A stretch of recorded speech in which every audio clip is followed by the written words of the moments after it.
Hello, everybody. Welcome into another edition of HeadCoachU. I am Bryan Fischer, joined as always by former BYU and Virginia head coach Bronco Mendenhall, and thrilled to welcome in Jon Sumrall, the head coach of the Troy Trojans. Jon, thank you so much for stopping by in this episode. Bryan, I appreciate you having me. It's a pleasure to join you all today. It is fantastic to have you on. You guys had one of maybe the best debuts in terms of being a head coach. You guys going 11-2 last year and winning the Sun Belt, winning a bowl game. I know, thrilled for you guys. But we're speaking here late March, and I know a lot of focus in terms of college athletics, not necessarily on spring ball just yet, but on March Madness. I know a lot of staffs kind of have, maybe a pickup game. I don't know how good your jumper is right now, but what do you guys kind of do to just kind of get away from the office for 5 or 10 minutes? Yeah, so I take walks daily with my wife during lunch. Now, our staff, they play noon ball, and I would put our staff up against anybody in college football.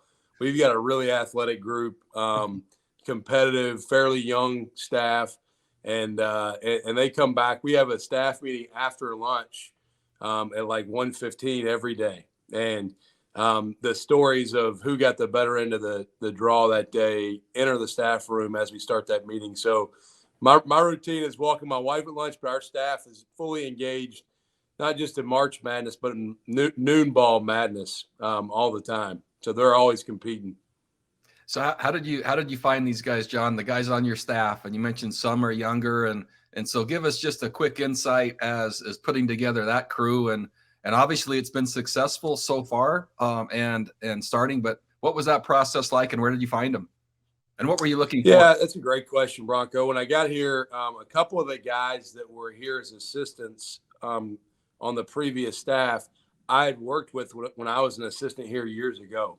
And so a couple of those relationships, I knew what those guys were about. I knew they would fit maybe the vision of how I wanted the culture and the cohesion of our program to be like.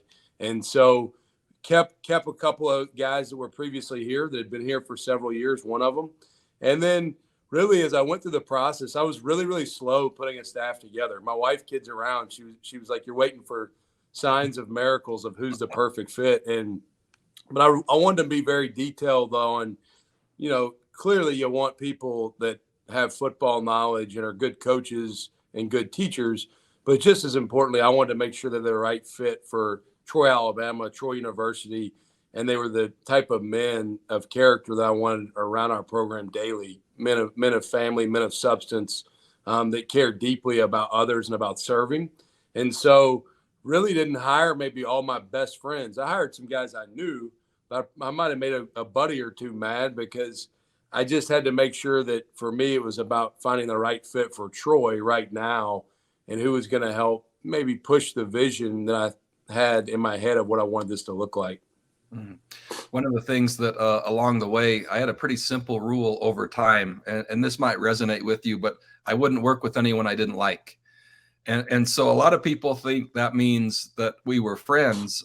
And a lot of my staffs I built from within, graduate assistants or kids that played for me, then became GAs. And so I'd seen them in about every circumstance. And so I knew who they were regardless of context.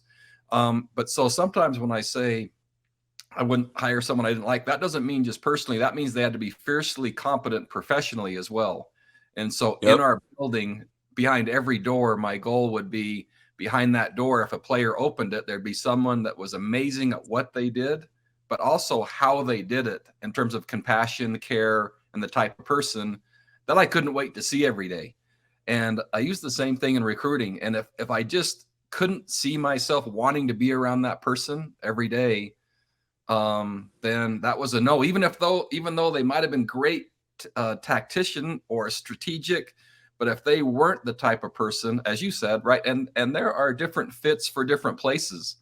And so someone might fit great with you, but all of a sudden their family context may be in Troy, Alabama, right, or Charlottesville, Virginia, or Provo, Utah. Maybe that just doesn't quite fit their family at that time. And so, man, really wise to be slower on the front end, because the back end of a bad fit or a poor hire, player or coach, those conversations at the end when you're having to let someone go or they're not happy, I think almost every time if that did happen, and it happened over my career, I wish I would have spent maybe more time on the front end. And so pretty wise that you did that. And it looks like it's working well.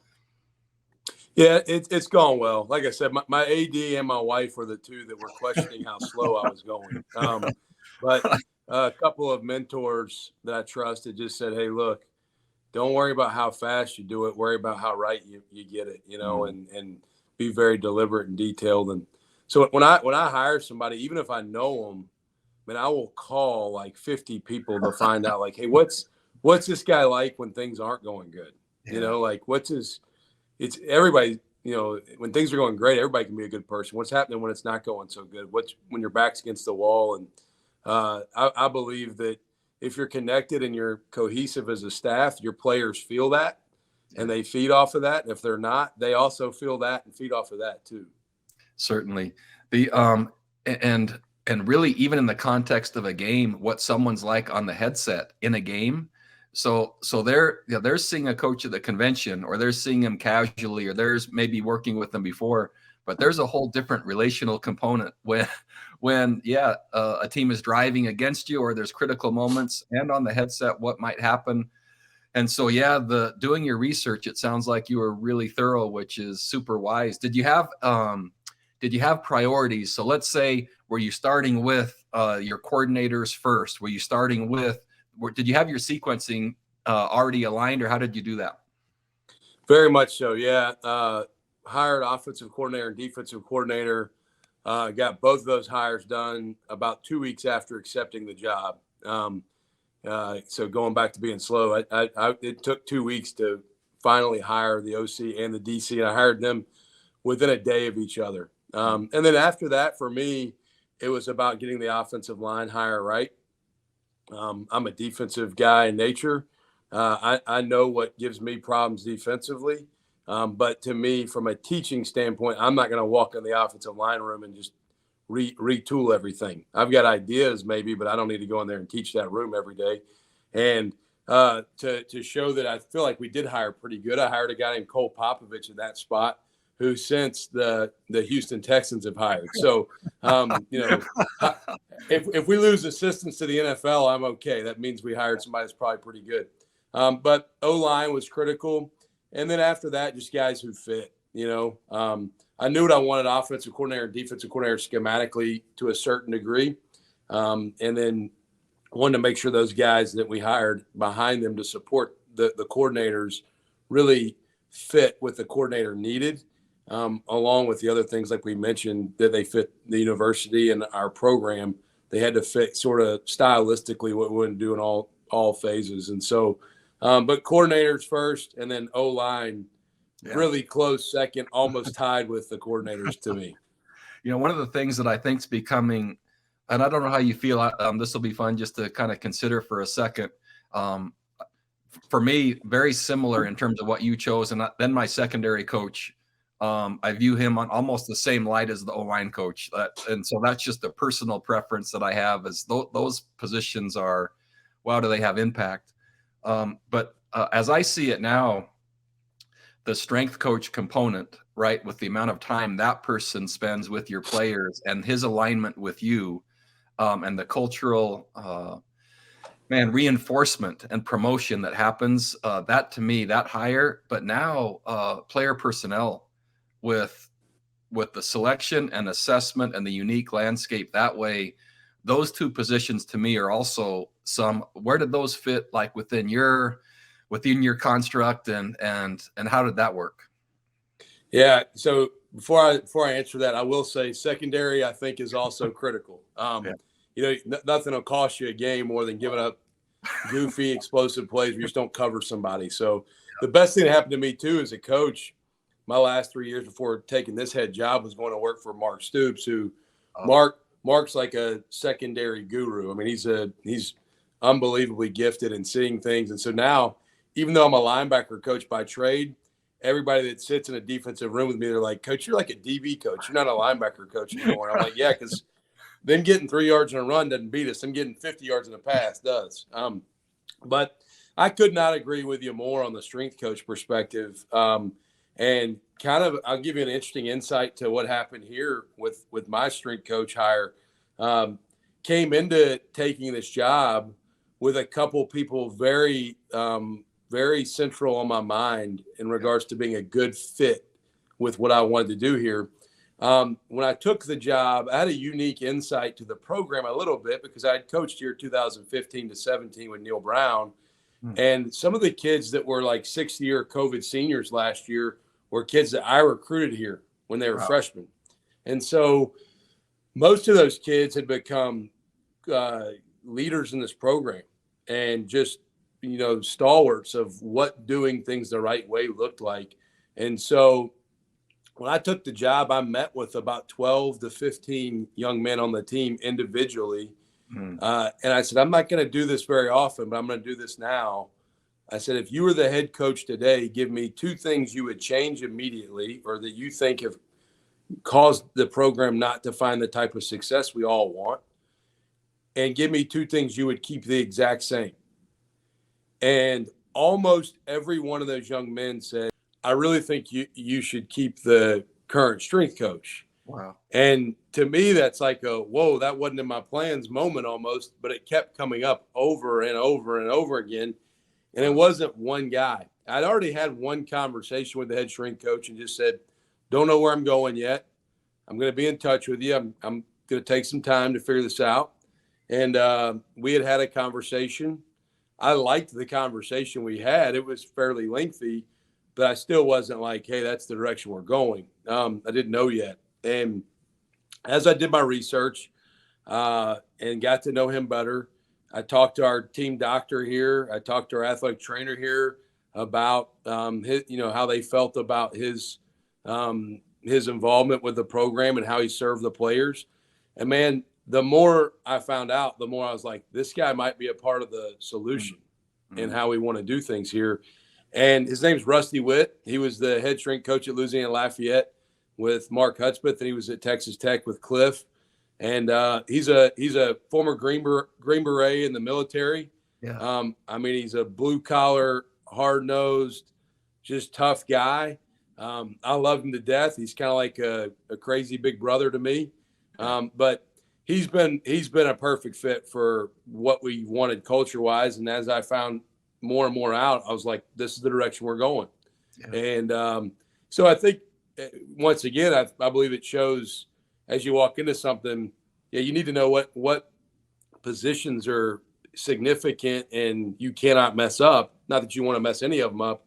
Yeah. Yes, strength coach is one of them, but I also felt like I need to go into everything with an open mind. And I wasn't just going to make drastic change just to say I made change, but I wasn't going to keep people just because people spoke on their behalf. I needed to kind of get the whole picture for Rusty. The more I figured it out, I was like, this guy's a part of what we want to do here. There's a number of words that you used that really resonated with me in talking about Rusty when you were asking, how does he serve the players? Our profession and leadership in general, it's really easy for it to become ego driven, and for someone standing in front of young people daily, for them to feel self-importance. And really it's not about the leader. It's about how can we serve and how can we help others become. That's the greatest gift we can give. Yep. And I think anytime it shifts to the players serving us or a coach serving us or I don't know, it seems to be it's backwards. And I think maybe the more prestige we have, the more service we need to provide. And there's a unique combination of humility and will that come together. And I found with former special forces guys, there's a combination of they carry themselves in a really confident way, but also a humble way, just that they know they have the answers and they don't need to really prove it to anybody. And I really like that mindset. And you were talking also just along the way, which I think is really, really powerful. You were curious and you were learning from the existing structure before you made your choices. And sometimes we go in thinking we have all the answers, but I think you were really smart to listen and assess before deciding. And so many times we decide before we listen and assess. And so right. I think you got that order really, really well. You're really well done and intentional about that. Well, I think to the old adage, measure twice, cut once, right? Like, let's not come in and just tear everything down. Let's figure out what needs to be tweaked and adapted and changed. And then to the other point you made, that I say to our staff all the time, if there were no players, there would be no coaches. Yes. Like, I've got 2 9-year-olds, a 6-year-old, and a 4-year-old. They love coming to games. Yeah. They don't come to games to watch me on the sidelines. Yeah. Like, the game's not about me. The program's not about me. And really, for me, you know, from my perspective, my job really gets a lot easier the simpler I make my decisions about, number one, is it in the best interest of our student athletes? And then 2, what's in the best interest of our staff? And if I'm that clean and that direct in how I make decisions, my decision-making process gets a whole lot simpler and cleaner and efficient.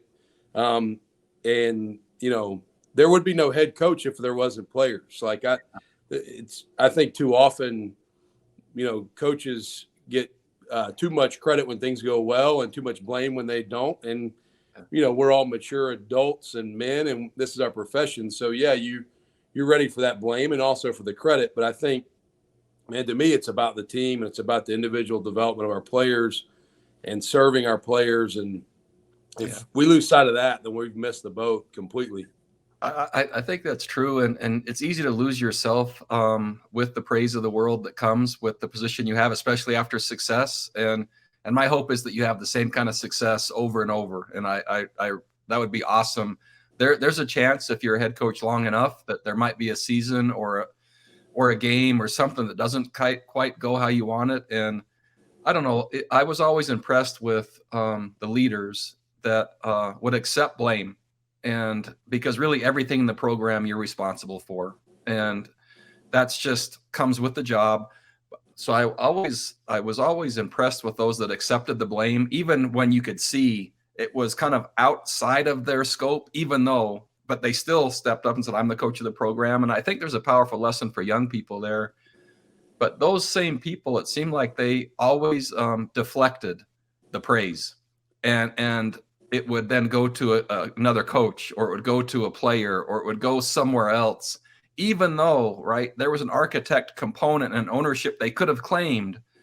Those same people seemed to just deflect really gracefully when the accolades came. And I think those type of leaders were the ones that I've seen over time just remain the most consistent, authentic, humble, but also effective. And then when it comes to the portal and players leaving, et cetera, their players don't leave. They stay. And because the players' roles have something to do with it. I'm not going to make light of that. But in addition, there's a relational component that sometimes in college football today is glanced over. And what a shame, because young people want that. And I heard you talk about your kids, right? They want that. And so I think surrounding yourself with people that are like that, but also the modeling that you're doing. Andy Reid was just on with us, and he talked about the head coach's closet has to be clean also, where, right, it's how you're living and how you're modeling, which is also, as you know, right, that your players and your own children, they watch everything. And so the chance for influence and impact is, I feel lucky to have held that position that you hold. And I think, man, as long as the coaches do that, if they feel lucky and grateful for the position, that's a good place to live from. Without question. I daily, man, I wake up and I'm like, they're paying me to do this job. Now, don't let that, you can edit that part if you want, but I kid around with people all the time. I go to football every day and my wife goes to work, and she's a stay-at-home mom, but her job's 10 times harder than mine. Man, I love what I get to do. I love the people I get to do it with. To see young men just develop and grow is what motivates me daily. You know, I'll tell you kind of a funny anecdote, like a little story from last year's team. You know, we did have tremendous success in year one. Like, we finished, like Brian said, we were 12-2, and we all these different things. We started the year 1-2. Like, it wasn't very pretty. We go to Ole Miss and we can't break the huddle and operate the line of scrimmage offensively. And I'm like, golly, I'm a pretty bad head coach. This is ugly football. And then week 2, we beat a FCS team Alabama A&M, who's a very well-coached team. And we did not play particularly well. We won by 3 scores, but I was still kind of like, man, we look like a little bit of a train wreck right now. And then week 3, we go play App State. And App has been one of the better teams in this league over the last several years. And we lose that game 32-28 on a Hail Mary the last play of the game. So and I watched maybe 5 plays of college football last year. I saw that play. Yeah.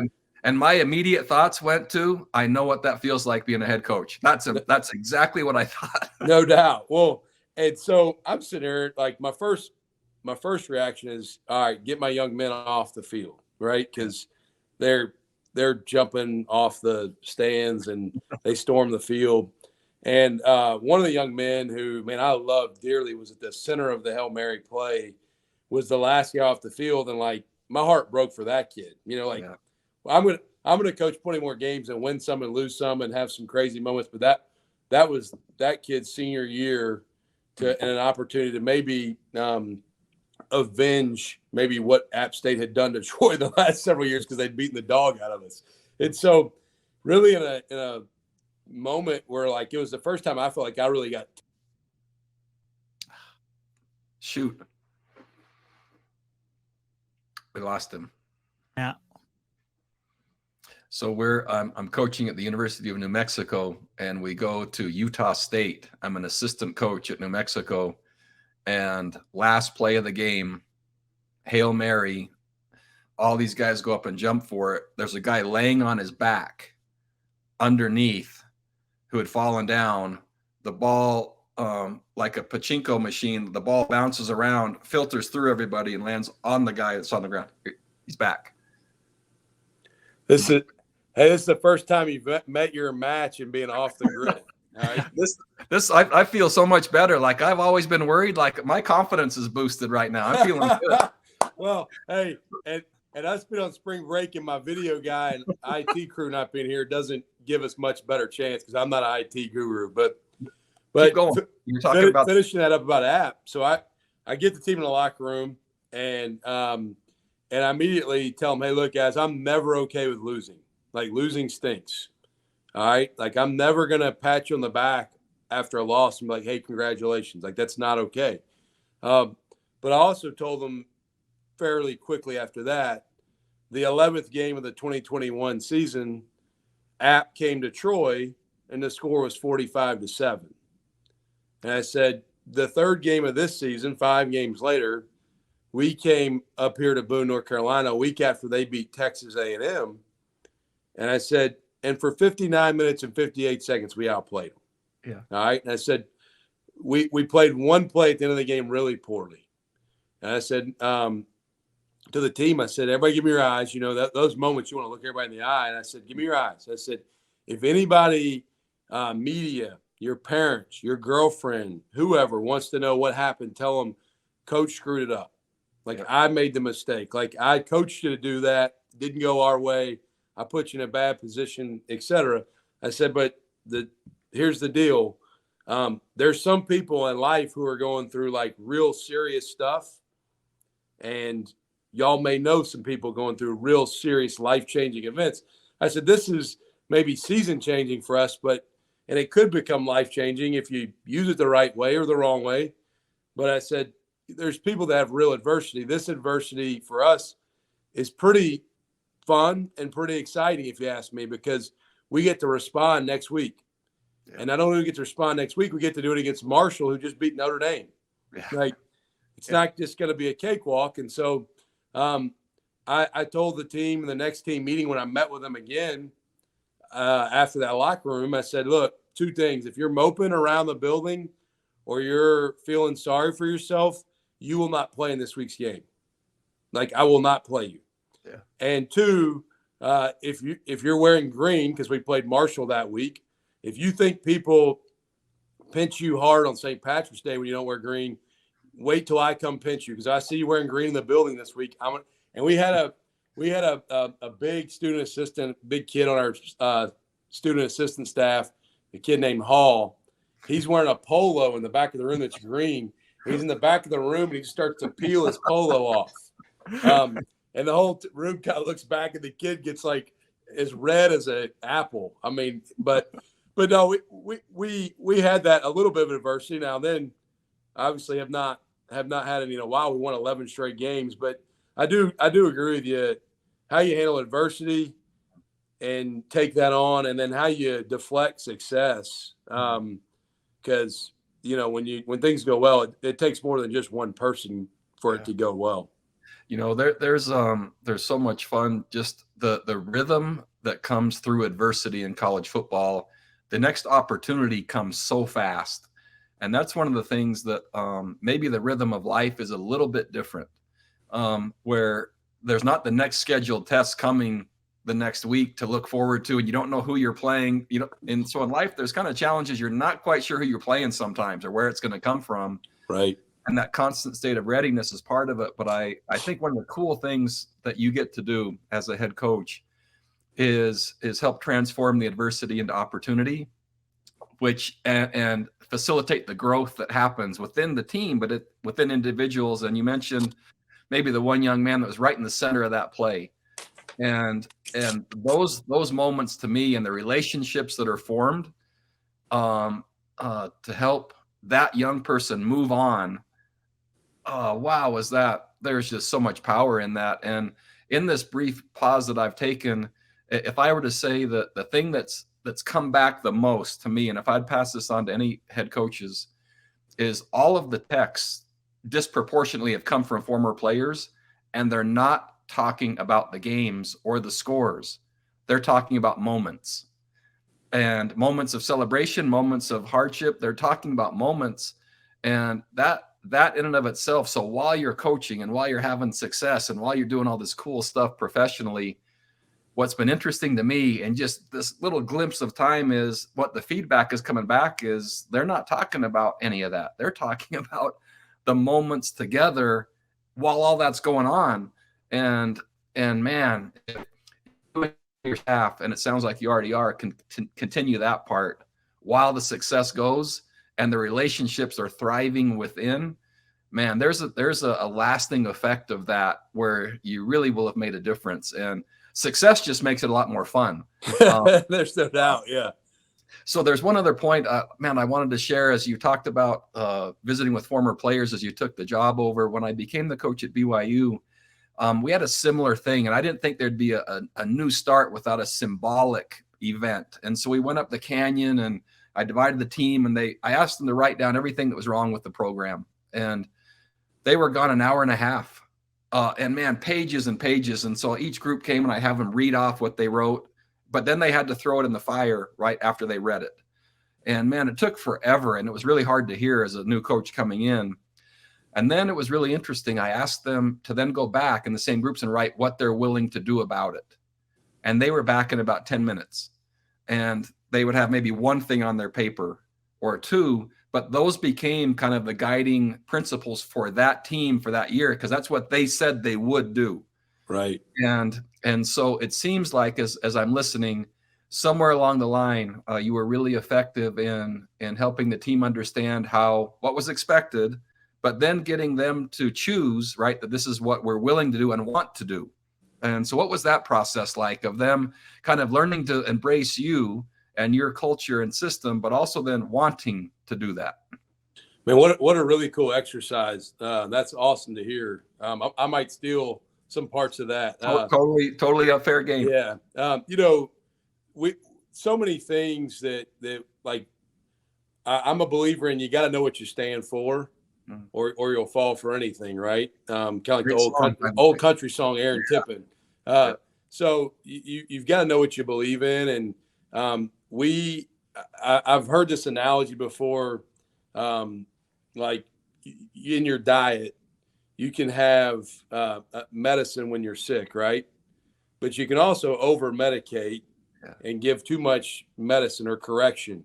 And in your diet, you can also get rewards like a milkshake or dessert, but you can have too many desserts. Yeah. All right. I don't believe you can have too many core values brought up that matter as long as it's consistent. And for us, we describe the core values in our program as our water. Like that's what hydrates us. And I've never in my life been like, man, I'm just too hydrated today. Like can't drink. Like I know you can, but I've never done it where I've drank too much water. So we talk a lot about the things that matter, like your core values and your guiding principles, kind of like you mentioned, being the water. It's what you need daily. Like you don't need medicine daily, and you don't need dessert daily, but you need water daily. And so our core values I talk about a lot. We draft our teams into off-season teams. We pick an offensive and defensive captain, pair them up, and they draft the team in front of the entire roster. So you see where you got picked. Yeah. And then we go through our core values where I speak on them, and then they go into breakout groups, and then they have to answer questions and give feedback on it to where the players really, they take ownership of what are those core values and what do they look like in our program. So that's one area where we've really defined what our core values are. Our core values in our program are attitude, toughness, discipline, and love. Yeah. And the love one's maybe the coolest one. Totally. I think it's the one our team has embraced more than any of them. And I think we have a great attitude. I think we're tremendously tough. I think we're somewhat disciplined. I think we can improve there. But I think we got great love for each other. And in our definition of our program, love is an action, not a feeling. Yeah. So it's not like, hey, I saw a pretty girl walk down the street. That's not love. Yeah. And anytime you talk about love, I think you have to talk about sacrifice. So we're very detailed in how we talk about the core values. And then something you mentioned is about relationship. So once a week, every week on Friday, a position coach meets with his players individually, typically over breakfast over at the dining facility, to go over their goals and their action plans that they've set for that semester, just to see, hey, are we on track with our action plans? Because if we're pursuing those, then we're probably going to get towards our goals. And so that's very important in our program.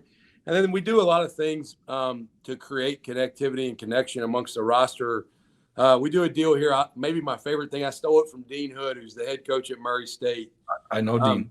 Hoodie used to do a deal, and I've stolen it, called your break bread brother. And so once a week, you're paired up with a different guy amongst the roster. So it may be a guy that's, a DB that's from the city with an O lineman that's from out in the sticks. And they're tasked with having a meal together and answering questions with each other about learning about each other's background and their story. And I call out guys in front of the team every week, and I'm like, all right, they have to share what they learned about their teammate. And to me, I believe those create lasting relationships of meaning.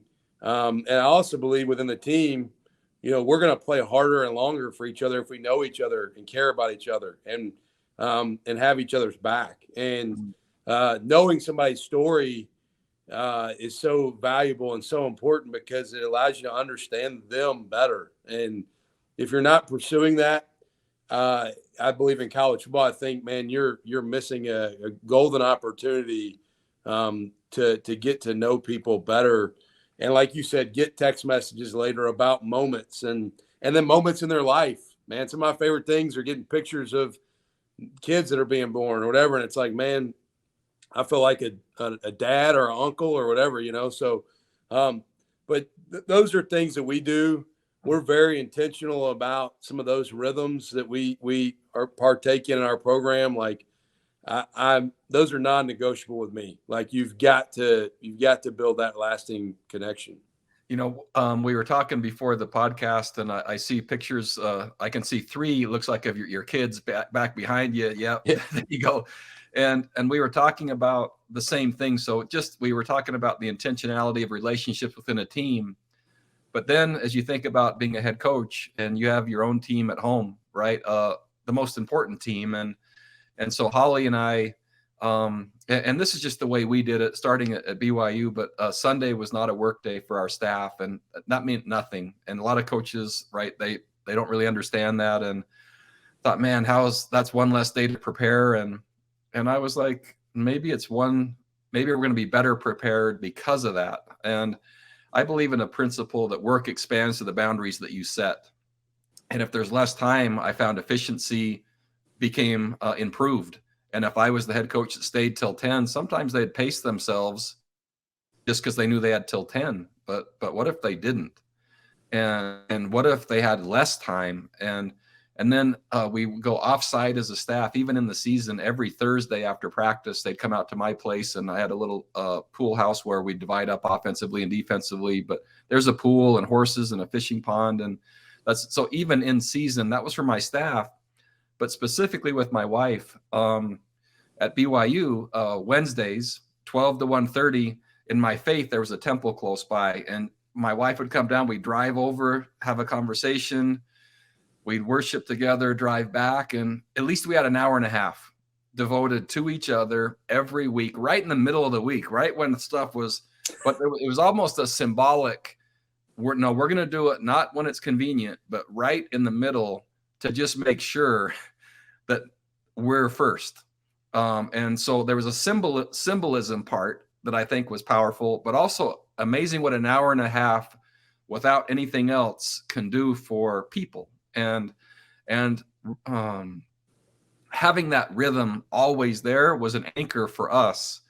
And similar moments for my kids of having one of those moments, breaking bread, not collectively as a family, but each one individually. And so you put that in the context of a team and being a coach, and you add that to your plate, man, it starts to be hard to find, when do I do that? However, if you don't, someone else does and occupies that space. And so I'd love just to hear for you as you're navigating now the head coaching world and success, and here are young kids, and what's working so far for you, and just with your own family and staying connected.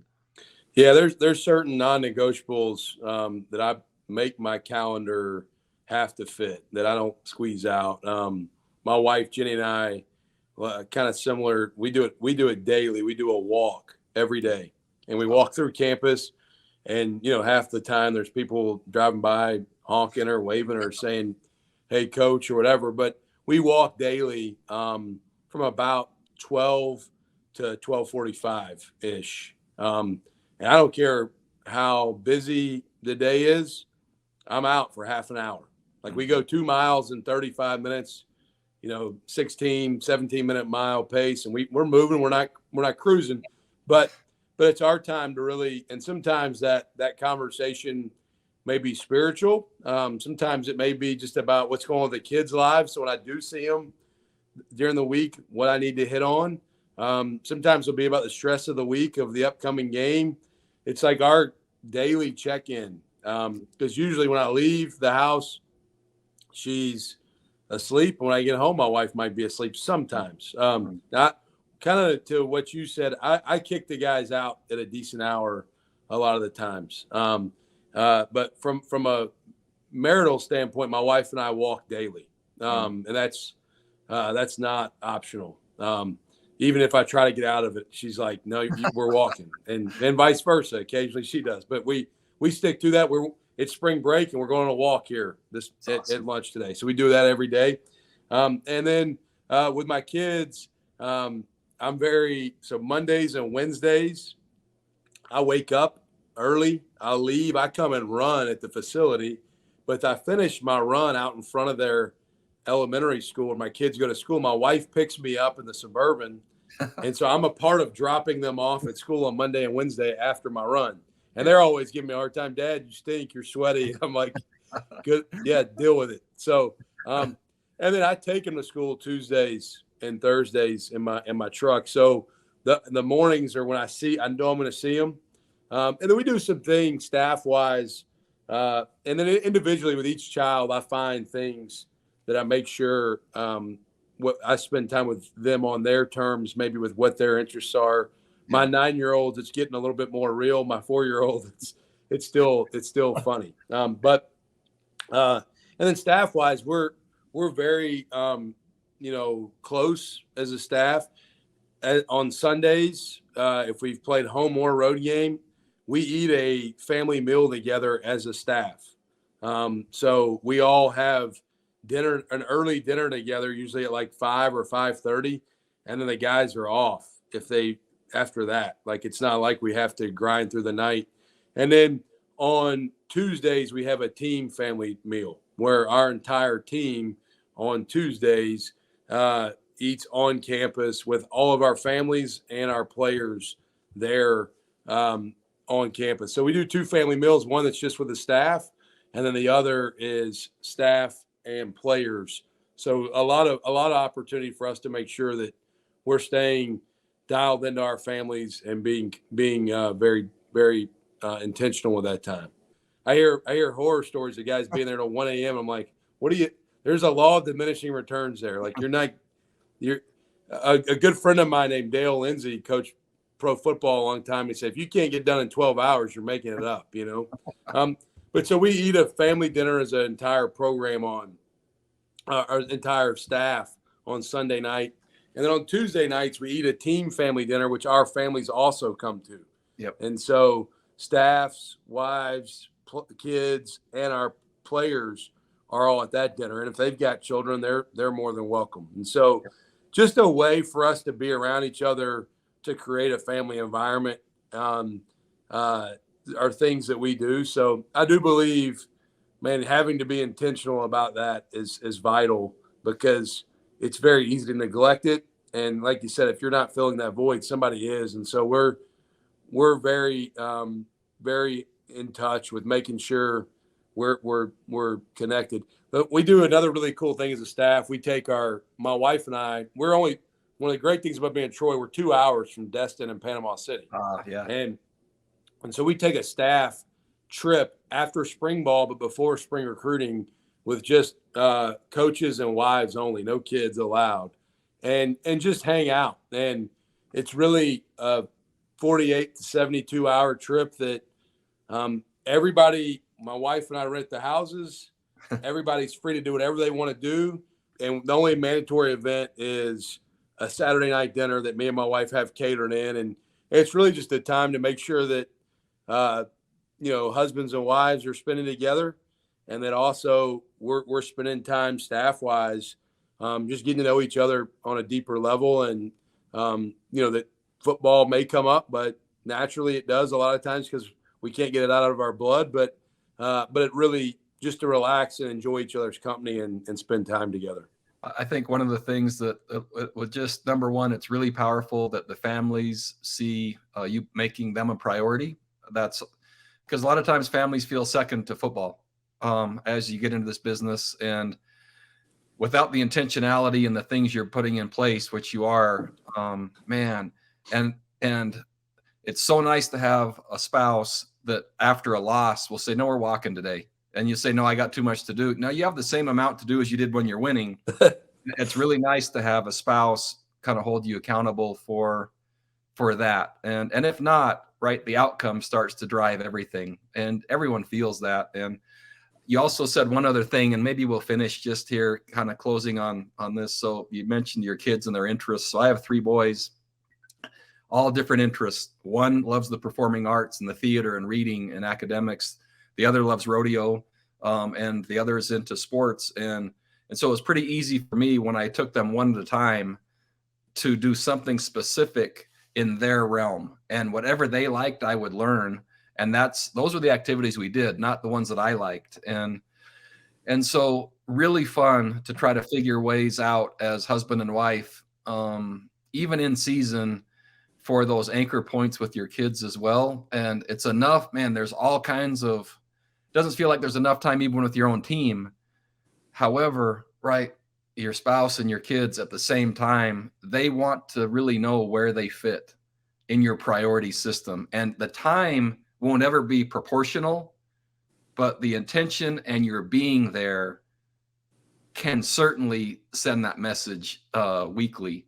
And so just really fun to hear. And I think, man, already what a great start as a head coach, and that the challenges come, wow, when things aren't perfect. But when you hold true to those same things you're already doing, regardless of outcome, sometimes it's more impactful when things aren't going well and you still hold to the routines with your kids and your wife, and it's cemented that they are the priority. And so, yeah, just really cool. And So appreciate you being on today and to listen and to learn. And already what a great start. And I'm not talking record wise. Certainly that was one of the interests in having you on.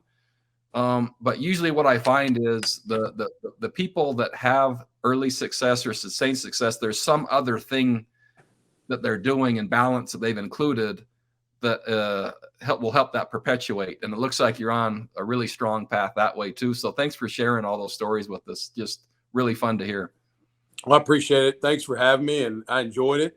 Like I said, I stole something from you already today, just when y'all went and did the fire with the list of things not going right, and then come up with the things you can do to maybe get better. I challenge everybody all the time in our building. I'm like, hey, I love people that find ways to help us get better. Be a problem solver, not a problem finder.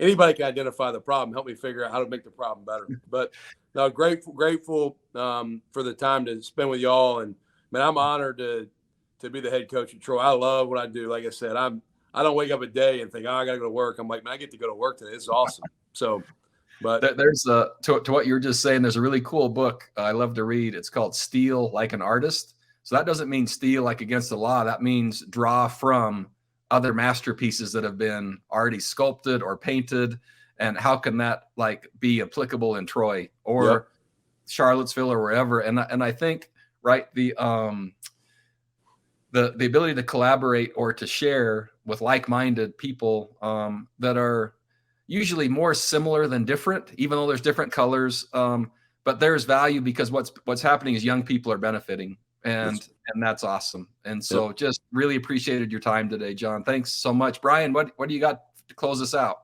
Well, the only thing I would say is unfortunately for you guys, you might guys have to deal with a little bit more humidity if you're going to take them on those walks than Bronco had. Those Provo Canyons a little bit drier than those conditions down there in Troy, but it's significantly more humid here without question. But terrific success last year. You guys got a high bar to clear. I mean, that was the one thing we didn't kind of really talk about is how you guys are going to deal with some expectations this offseason. Yeah, well, I've had plenty of my friends in coaching remind me like, hey, you should manage expectations by not performing so well in year one. I'm like, I always thought you win as much as you could when you can. You don't expect it later. You do it when you can. But we walked into a fun situation last year with really, a roster where a lot of times coaches come in and are new and they're like, wait till he gets his guys. I'm like, well, these are my guys. They wear the same logo I wear. Like they wear a Troy logo, I wear a Troy logo. So we're already on the same team. But man, thanks for that. We got to work it out for us to try to keep that up. But it'll be fun. Already having a blast with the new team we have this year because it's very different and it's much younger. And there will be a lot different challenges, but we're excited about what's ahead. Well, certainly best of luck going into 2023 and everything that's happening during the offseason. But Jon, thank you so much for stopping by and joining us here on HeadCoachU.